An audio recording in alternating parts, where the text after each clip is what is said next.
Приказка за дървеното момче. Имало едно време един стар дърводелец на име Гаспар, който живеел самотно в малка къща до гората. Един ден, докато режел дърво, той решил да изработи от него малко момче. Изделкал го внимателно, а след като завършил, въздъхнал. Ах, колко хубаво би било, ако имаше сега, с когото да споделям дните си.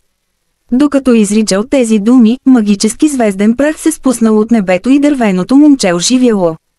Очите му заблестели като топли кехлибарени късчета, а усмивката му озарила лицето на Гаспар.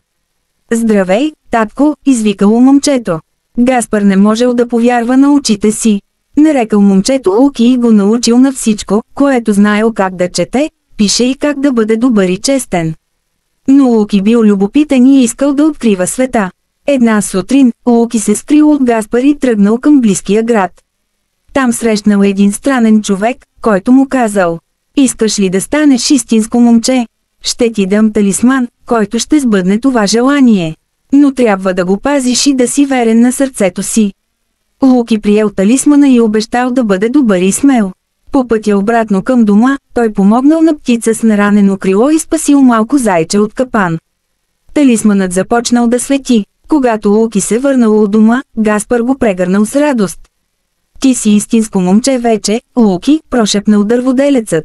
И наистина, Луки вече не бил дървено момче, а истинско, с топло сърце и смел дух. От тогава те живели щастливо, а Луки никога не забравил, че истинската магия се крие в доброто, което правим за другите.